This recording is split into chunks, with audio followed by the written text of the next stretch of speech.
Кога човек изпъни пръстчетата, той си построил дом с комин, с ограда и врата. Пред дома посадил цветя, които отваряли сутрин чашките си, а вечер, когато се скривало слънцето, затваряли своите чашки. На тях кръжели пчелички. Човекът бил сам, покажи човекът, и тръгнал по света да си търси приятели. Вървял и видял една птичка. Птичке, хайде да станем приятели, казал човекът, но тя нищо не казала и отлетяла. Вървял човекът, изпъни пръстчетата и срещнал рибка. Рибке, хайде да станем приятели. Но рибката нищо не казала и отплувала. Вървял човекът и срещнал жаба. Жабке, хайде да станем приятели, казал човекът. Квак, колко се радвам. И тръгнали двамата, човекът и жабата.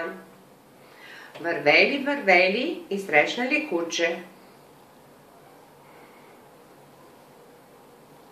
Аф, човеко, вземи ме, аз ще те охранявам. И тръгнали тримата, човекът, жабата и кучето. Да. Вървели и срещнали коза. Ме! Козата ето така. Така ли? Да. Ме, човека, вземи ме с теб. Аз ще те поя с млечице. И тръгнали тримата, човекът, жабата и козичката. Вървели и срещнали котка. Мяу, казала жално котката. Моля те, човеко, вземи ме, аз ще те охранявам от мишки. Ето така.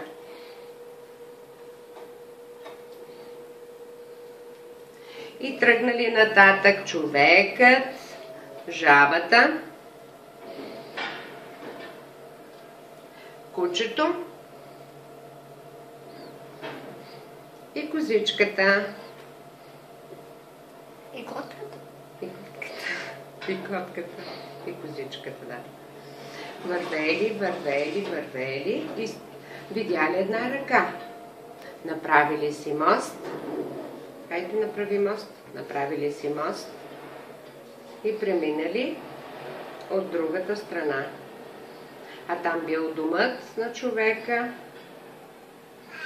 Той поканил своите приятели, построил им дом с комин, с ограда и врата и заживели щастливо.